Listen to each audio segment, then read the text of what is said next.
Media మిత్రులందరికీ నమస్కారములు. ఎన్నికల ముందు కూటమి నాయకులందరూ కూడా జట్లు గట్టి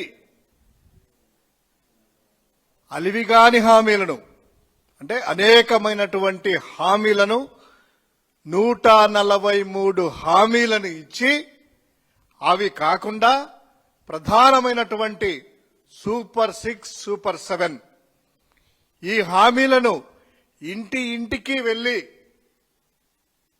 కూటమి నాయకులందరూ కూడాను ఇంటికి వెళ్లి వాళ్ళ కార్యకర్తలు కూడాను సూపర్ 6 గురించి ఎక్స్ప్లెయిన్ చేస్తూ బాండ్లు ఇచ్చి ప్రజలను నమ్మబలికిచ్చి గంపగుత్తగా ఓట్లు వేయించుకున్న తర్వాత దాదాపు 13 నెలలు నిండిపోయింది ఈ కూటమి ప్రభుత్వం ఏర్పడి. ఒక్కటంటే ఒక్క హామీ అమలు చేయకుండా సక్రమంగా ఈరోజు మీడియా ముందుకొచ్చి వారి పబ్లిక్ మీటింగుల్లో 13 నెలలకు ప్రజలందరూ కూడా మర్చిపోయి ఉంటారు వాళ్ళు చెప్పినట్టేనే అనుకుని ఒక ప్రధానమైనటువంటి హామీ గురించి నిన్న ఒక మంత్రి అచ్చెన్నాయుడు గారు చేసినటువంటి ఆ హామీ గురించి ఏంటి, ఆడబిడ్డ నిధి అనేటువంటిది ప్రధానమైనటువంటి హామీ. తెలుగుదేశం వాళ్ళు ఇచ్చినటువంటిది.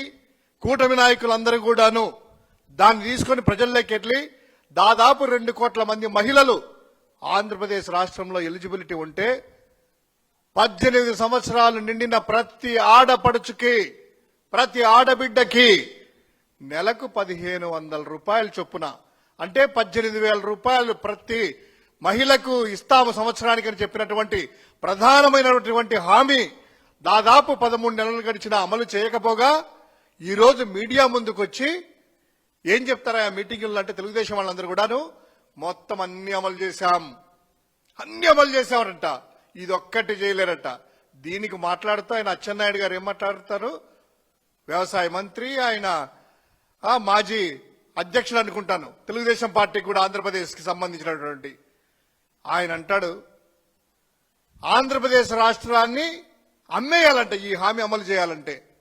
మాకు ముందే తెలుసు ఈ హామీ అమలు చేయలేమని. ఈరోజు అది ఆ యొక్క పథకం అమలు చేయాలంటే ఆ హామీని అమలు చేయాలంటే ఆంధ్ర రాష్ట్రాన్ని అమ్మేయాలా? ఎన్నికలప్పుడు తెలియదా? అసలు ఏమన్నారు ఒక్కసారి దాన్ని చూసేసి. అంతకుముందు చంద్రబాబు నాయుడు గారు ఏమన్నారు, వీళ్ళు ఏమన్నారు ఎన్నికల ముందు, ఎన్నికల తర్వాత నిన్న జరిగినటువంటి ఆ మీటింగ్ లో ఏమన్నాడు ఒక్కసారి అచ్చెన్నాయుడు గారిది ఒక్కసారి వీడియో ప్లే చేద్దాం ఆ స్క్రీన్ మీద. అన్ని చేసే ఒక్కటే మిగిలిపోతుంది, ఆడవాళ్ళకి నెలకి 1500. అది చెయ్యాలంటే ఆంధ్రాని అమ్మాయి ఇంకా ఆలోచన చేస్తుంది. అంత డబ్బు అవసరం ఉంది. ఏమి చేయాలి, ఎలాగా పథకం అమలు చేయాలి ఆలోచన చేసి చంద్రబాబు నాయుడు గారు ముందుకెళ్తున్నారు. అన్ని చేసే ఒక్కటే మిగిలిపోతుంది, ఆడవాళ్ళకి నెలకి 1500. అది చెయ్యాలంటే ఆంధ్రాని అమ్మాయి ఇంకా ఆలోచన చేస్తుంది. అంత డబ్బు అవసరం ఉంది. ఏమి చేయాలి, ఆలోచన చేసి చంద్రబాబు నాయుడు గారు ముందుకెళ్తున్నారు. సో ఎన్నికల ముందేమో చంద్రబాబు నాయుడు గారు ఏమిచ్చారు హామీ, ఆడబిడ్డకు 18 సంవత్సరాల నిండిన ప్రతి ఆడబిడ్డకు నెలకు 1500 చొప్పున సంవత్సరానికి 18,000 రూపాయలు ఇస్తాము. అంతటితో ఆగడంట.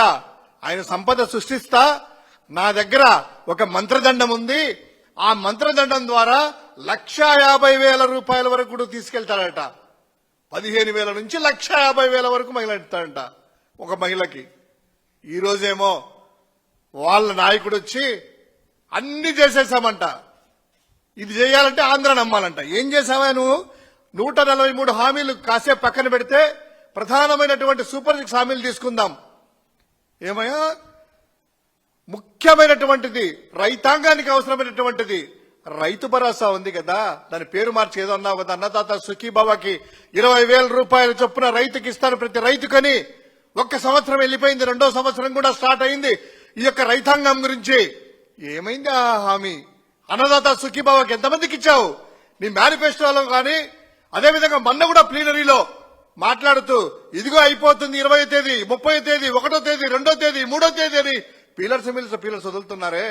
అది హామీ అమలు చేశారా? చిన్న హామీ ఫ్రీ బస్సు పక్క 2 రాష్ట్రాల్లో అమలు చేస్తున్నారట, కర్ణాటక ఇటు తెలంగాణలో. ఏమైందా ఇక్కడ ఆ ఉచిత బస్సు? దాని గురించి ట్రయల్స్. అబ్బో సూపర్ లగ్జరీ బస్సుల్లో అంట, ఏసీ బస్సుల్లో అంట, మళ్ళా ఒక జిల్లాకు సంబంధించి అంట. ఈ విధంగా మాటలు చెప్పి కబుర్లు చెప్తూ మీరు పబ్బం గడుపుతున్నారే. ఎక్కడ అమలు చేశారా ఆ హామీని? ప్రధానమైనటువంటిది నిరుద్యోగుల్ని, యువతని, స్టూడెంట్స్ ని నిట్ట నిలువున మోసం చేశారే. 3,000 రూపాయలు ఇస్తా అని చెప్పి ఫస్ట్ టైం ఓటర్స్ ని దాదాపు 6 నుంచి 7% రాష్ట్ర ఓటర్లలో ఫస్ట్ టైం ఓటర్స్ ఉంటే వాళ్ళందరినీ కూడాను మీరు 3,000 రూపాయలు ఇస్తాం నెలకని చెప్పి నిరుద్యోగ వృత్తిని ఆ యొక్క ఓటర్స్ ని, ఆ యువతని అందరినీ కూడా మోసం చేసి ఈరోజు ఓట్లు ఇచ్చుకున్నారే. అది ఏమైంది? అది నిరుద్యోగ వృత్తి అమలు చేశారా? 2వ సంవత్సరం ఇప్పుడు నడుస్తా ఉంది. పోయిన సంవత్సరం అకాడమిక్ ఇయర్ అయిపోయింది. ఎక్కడుంది? అదేవిధంగా అనేకమైనటువంటి 143 హామీలలో ఏ హామీ అమలు చేయలేదు. దాన్ని అన్ని అమలు చేశారంట. అంటే అసలు ప్రజలు ఎలా కనిపిస్తున్నారు వీళ్ళకి? అంత అమాయకుల్లా కనిపిస్తున్నారా? లేకపోతే మీ ఈనాడు యుగము, మీ ఆంధ్రజ్యోతి యుగము, లేదా చంద్రబాబు నాయుడు ఏం చెప్తే నమ్ముతారనేటువంటి భ్రమల్లో ఇంకా ఉన్నారా? ఇంకేమంటారు ఆయన? ఆంధ్రాను అమ్మేయాలంట. ఈ హామీ అమలు చేయాలంటే ఆంధ్రాను అమ్మేయాలంట. ఏమయ్యా ముందు తెలియదా? జగన్మోహన్ రెడ్డి గారు అసెంబ్లీ సాక్షిగా ప్రజెంటేషన్ ఇస్తూ, పవర్స్ ప్రజెంటేషన్ ఇస్తూ పదే మీటింగుల్లో కూడాను ఒక్కొక్క పథకాన్ని అమలు చేయాలంటే ఎంత అవుతుంది, రాష్ట్ర బడ్జెట్ ఎంత, కేంద్రం నుంచి గ్రాంట్లు ఎంత వస్తాయి, కేంద్ర నిధులు ఎంత అనేటువంటి చెప్తా ఉన్నారు కదా. ఇవన్నీ చెప్పినా కూడాను అబ్బో మాకు 45 సంవత్సరాల అనుభవం ఉంది, మేము అన్ని చేస్తాం, మంత్రదండాలున్నాయి, సంపద సృష్టిస్తా ఉన్నారు. అంటే ఈరోజు సంపద సృష్టి దేవుడెరుగు. ఆంధ్రప్రదేశ్ రాష్ట్రాన్ని ఈ హామీకి అమ్మేయాలంటున్నారు కదా. ఎందుకయ్యా? రాష్ట్రాన్ని ఆల్రెడీ మీరు అమ్మేశారు, సగం అమ్మేశారు. ఉర్సా అంట, వాళ్ళకంట, వీళ్ళకంట ఎకరా 99 చొప్పున మొత్తం అంతా కూడా రాజధాని ప్రాంతం నుంచి విశాఖ వరకు ఎక్కడ పడితే అక్కడ భూములంతా కూడా సగం రాష్ట్రాన్ని అమ్మేసుకున్నారు. అంత అవసరం లేదు. నిజంగా చిత్తశుద్ధి ఉంటే ఈ హామీ అమలు చేయాలంటే మీరు ఏదైతే మద్యంలో దోపిడీ చేస్తున్నారో, ఏదైతే ఇసుకలో దోపిడీ చేస్తున్నారో, ఏదైతే మైనింగ్ లో దోపిడీ చేస్తున్నారో, ఏదైతే క్వార్జులో మీరు దోపిడీ చేస్తున్నారో, ఏదైతే అమరావతి సంబంధించినటువంటి కాంట్రాక్టర్లకి కట్టబెట్టి వారి దగ్గర నుంచి కమిషన్ల రూపంలో తీసుకున్నటువంటి ఇదంతా కూడా కట్టడి చేస్తే ఈ హామీ అమలు చేయొచ్చు. ఇంకా అమ్మేయాలంట. ఆల్రెడీ 13 నెలల్లోనే 1,87,000 కోట్ల రూపాయలు అప్పులు తెచ్చి ఆంధ్రప్రదేశ్ రాష్ట్రాన్ని ఎప్పుడో అమ్మేశారు కదయ్యా. ఇంకేముంది అమ్మడానికి? మొత్తం అంతా కూడాను నాశనం చేశారు కదా.